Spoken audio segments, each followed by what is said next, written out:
নমস্কাৰ পোনপ্ৰথমে আপোনালোক সকলোকে অনু একাডেমীলৈ স্বাগতম জনাইছো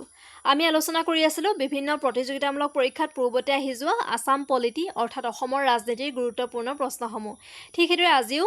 মই খুবেই বসা আসাম পলিটি অৰ্থাৎ অসমৰ ৰাজনীতিৰ 10টা প্ৰশ্ন লৈ আহিছো গতিকে খুবেই গুৰুত্বপূৰ্ণ হ'বলৈ গৈ আছে ভিডিওটো শেষৰলৈকে চাব আৰু এইটো হৈছে পাৰ্ট 4 আপোনালোকে যদি আগৰ ভিডিও কেটা নাইছো এবাৰ চাই লব যথেষ্ট উপকৃত হ'ব গতিকে পলম নকৰি মূল বিষয়ৰ মাজলৈ আগবাঢ়ো আজিৰ আলোচনাৰ প্ৰথমটি প্ৰশ্ন Bhumidhar Barman holds the record for being the shortest serving CM of Assam. How many days was his tenure? অৰ্থাৎ অসমৰ আটাইতকৈ কম সময়ৰ বাবে মুখ্যমন্ত্ৰী আছিল ভূমিধৰ বৰ্মন আমাক সুধিছে তেওঁৰ কাৰ্যকালটো কিমান দিনৰ আছিল option A 20 days option B 23 days option C 24 days option D 22 days আৰু এই প্ৰশ্নৰ শুদ্ধ উত্তৰটো হ'ব অপচন ডি 22 days অৰ্থাৎ 22 দিনৰ বাবে অসমৰ আটাইতকৈ কম সময়ৰ বাবে মুখ্যমন্ত্ৰী আছিল ভূমিধৰ বৰ্মন কেতিয়াও পৰীক্ষাত আহিব পাৰে যে অসমৰ আটাইতকৈ কম সময়ৰ বাবে কাৰ্যকাল সামৰা মুখ্যমন্ত্ৰীজনৰ নাম কি তেতিয়া হ'ব ভূমিধৰ বৰ্মন আৰু তেওঁৰ কাৰ্যকালটো কিমান দিনৰ আছিল মাত্ৰ 22 দিনৰ আছিল পৰৱৰ্তী প্ৰশ্নলৈ আগবাঢ়িছো দ্বিতীয় প্ৰশ্নলৈ আগবাঢ়িছো in which year was Lokpriya Gopinath Bordoloi posthumously awarded the Bharat Ratna অৰ্থাৎ কোন চনত লোকপ্ৰিয় গোপীনাথ বৰদলৈক মৰণোত্তৰভাৱে ভাৰত ৰত্ন সন্মান প্ৰদান কৰা হৈছিল option A 1999 option B 2000 option C 2003 option D 2005 আৰু এই প্ৰশ্নৰ শুদ্ধ উত্তৰটো হ'ব অপচন এ 1999 লোকপ্ৰিয় গোপীনাথ বৰদলৈক মৰণোত্তৰভাৱে ভাৰত ৰত্ন সন্মান প্ৰদান কৰা হৈছিল 1999 আৰু লোকপ্ৰিয় গোপীনাথ বৰদলৈ হৈছে অসমৰ প্ৰথমজন ব্যক্তি যি ভাৰত ৰত্ন সন্মান পাবলৈ তেওঁ সক্ষম হৈছে পৰৱৰ্তী প্ৰশ্নলৈ আগবাঢ়িছো How does the government of Assam commemorate the death anniversary of Gopinath Bordoloi? অৰ্থাৎ গোপীনাথ বৰদলৈ মৃত্যু বাৰ্ষিকীটো অসম চৰকাৰে কেনেদৰে স্মৰণ কৰে অৰ্থাৎ কি দিৱস হিচাপে পালন কৰে সুধিছে অপচন এ লোক কল্যাণ দিৱস অপচন বি লোকপ্ৰিয় দিৱস অপচন সি লোক নিৰ্মাণ দিৱস option D none of this আৰু এই প্ৰশ্নৰ শুদ্ধ উত্তৰটো হ'ব অপচন এ লোক কল্যাণ দিৱস ভাৰত ৰত্ন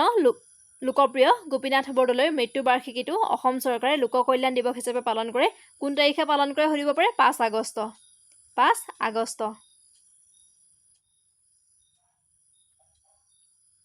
পৰৱৰ্তী প্ৰশ্নলৈ আগবাঢ়িছো চতুৰ্থ প্ৰশ্ন who among the following Assamese personalities is recognised as the iron men of Assam অৰ্থাৎ তলত উল্লেখ কৰা অসমীয়া ব্যক্তিত্বসকলৰ ভিতৰত কাক অসমৰ লৌহ পুৰুষ হিচাপে জনা যায় বা লৌহ মানৱ হিচাপে জনা যায় option A Himanta Biswa Sarma option B Bishnuram Medhi option C Mahendra Mohan Choudhury option D Prafulla Kumar Mahanta আৰু এই প্ৰশ্নৰ শুদ্ধ উত্তৰটো হ'ব অপচন বি বিষ্ণুৰাম মেধি অসমৰ দ্বিতীয়জন মুখ্যমন্ত্ৰী বিষ্ণুৰাম মেধিক লৌহ মানুহ বা আইৰন মেন অৱ আসাম হিচাপে জনা যায় আপোনালোকে কমেন্ট কৰি জনাবচোন আইৰন মেন অৱ ইণ্ডিয়া হিচাপে কাক জনা যায় কমেন্ট কৰি জনাব আমি 5 নম্বৰ প্ৰশ্নলৈ আগবাঢ়িছো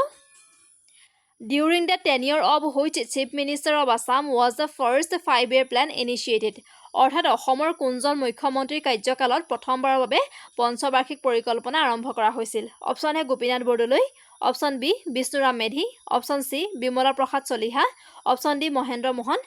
চৌধুৰী হ'ব লাগিছিল এটো মহেন্দ্ৰ মোহন চৌধুৰী আৰু এই প্ৰশ্নৰ শুদ্ধ উত্তৰটো হ'ব অপচন বি বিষ্ণুৰাম মেধি অসমৰ দ্বিতীয়জন মুখ্যমন্ত্ৰী বিষ্ণুৰাম মেধিৰ কাৰ্যকালত পোনপ্ৰথমবাৰৰ বাবে পঞ্চবাৰ্ষিক পৰিকল্পনা আৰম্ভ কৰা হৈছিল আৰু বিষ্ণুৰাম মেধিক কি হিচাপে জনা যায় আইৰন মেন অৱ আসাম অৰ্থাৎ অসমৰ লৌহ মানৱ হিচাপে জনা যায় পৰৱৰ্তী প্ৰশ্নলৈ আগবাঢ়িছো 6 নম্বৰ প্ৰশ্ন Who led the first government of Assam in 1937 অৰ্থাৎ 1937 চনত অসমৰ প্ৰথম চৰকাৰখন কোনে নেতৃত্ব দিছিল option A Syed Mohammad Saadulla option B Bishnuram Medhi option C Amiya Kumar Das option D Gopinath Bordoloi আৰু এই প্ৰশ্নৰ শুদ্ধ উত্তৰটো হ'ব অপচন এ সৈয়দ মোহাম্মদ সাদুল্লাহ 1937 চনত যি অসমৰ চৰকাৰ গঠন হৈছিল আৰু সেই সময়ত সেই অসম চৰকাৰখন নেতৃত্ব দিছিল সৈয়দ মোহাম্মদ সাদুল্লাহ পৰৱৰ্তী প্ৰশ্নলৈ আগবাঢ়িছো 7 নম্বৰ প্ৰশ্ন How many times did Sir Syed Mohammad Sadullah become the Chief Minister of Assam post independence প্ৰশ্নটো ভালকৈ মন কৰিব ইয়াত সুধিছে Sir Syed Mohammad Sadullah স্বাধীনোত্তৰ অসমৰ মুখ্যমন্ত্ৰী কিমানবাৰ হৈছিল স্বাধীনোত্তৰ অৰ্থাৎ স্বাধীনতাৰ পাছত তেওঁ অসমৰ মুখ্যমন্ত্ৰী কিমানবাৰ হৈছিল সুধিছে option A 0 option B 1 option C 2 option D 3 আৰু এই প্ৰশ্নৰ শুদ্ধ উত্তৰটো হ'ব অপচন এ 0 কাৰণ ছাৰ সৈয়দ মহম্মদ ছাদুল্লাহ স্বাধীনতাৰ পাছত অসমৰ মুখ্যমন্ত্ৰী এবাৰো হোৱা নাই গতিকে অপশ্যন এ 02 হ'ব শুদ্ধ উত্তৰ পৰৱৰ্তী প্ৰশ্নলৈ আগবাঢ়িছোঁ অষ্টম প্ৰশ্ন who was the inaugural speaker of the Assam assembly অৰ্থাৎ অসম বিধানসভাৰ উদ্বোধনী অধ্যক্ষ কোন আছিল অৰ্থাৎ অসম বিধানসভাৰ প্ৰথমজন অধ্যক্ষ কোন আছিল সুধিছে option A Debeswar Sarma option B Lakheswar Barua option C Babu Basanta Kumar Das option D Banali Khangmen আৰু এই প্ৰশ্নৰ শুদ্ধ উত্তৰটো হ'ব অপশ্যন চি বাবু বসন্ত কুমাৰ দাস বাবু বসন্ত কুমাৰ দাস হৈছে অসম বিধানসভাৰ প্ৰথমজন অধ্যক্ষ পৰৱৰ্তী প্ৰশ্নলৈ আগবাঢ়িছোঁ নৱম প্ৰশ্ন who served as the president of India during the initial president's rule in Assam অৰ্থাৎ অসমত প্ৰাৰম্ভিক ৰাষ্ট্ৰপতিৰ শাসনকালত কোনে ভাৰতৰ ৰাষ্ট্ৰপতি হিচাপে কাৰ্যনিৰ্বাহ কৰিছিল অৰ্থাৎ অসমত যেতিয়া প্ৰথমবাৰৰ বাবে ৰাষ্ট্ৰপতিৰ শাসন বলবৎ কৰা হৈছিলে সেই সময়ত ভাৰতৰ ৰাষ্ট্ৰপতি কোন আছিল সুধিছে option A V Giri option B Neelam Sanjiva Reddy option C B D Jatti option D Gyani Zail Singh আৰু এই প্ৰশ্নৰ শুদ্ধ উত্তৰটো হ'ব অপশ্যন বি নীলম সঞ্জীৱা ৰেড্ডি নীলম সঞ্জীৱা ৰেড্ডি আছিলে ভাৰতৰ ৰাষ্ট্ৰপতি আৰু সেই সময়ত অসমত প্ৰথমবাৰৰ বাবে ৰাষ্ট্ৰপতিৰ শাসন বলবৎ কৰা হৈছিলে কিমান চনত 1979ত পৰৱৰ্তী প্ৰশ্নলৈ আগবাঢ়িছোঁ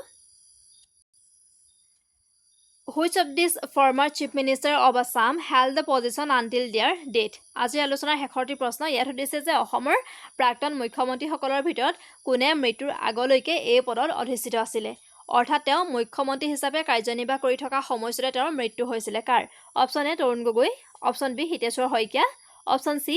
ভূমিধৰ বৰ্মন অপশ্যন ডি শৰৎ চন্দ্ৰ সিং আৰু এই অপশ্যনসমূহৰ ভিতৰত শুদ্ধ উত্তৰটো হ'ব অপশ্যন বি হিতেশ্বৰ শইকীয়া এনেকৈ গোপীনাথ বৰদলৈও কাৰ্যকাল তেওঁৰ হৈ থকা সময়তে তেওঁৰ মৃত্যু হৈছিলে 1950ত কিন্তু আমাক অপশ্যনসমূহৰ ভিতৰত আমি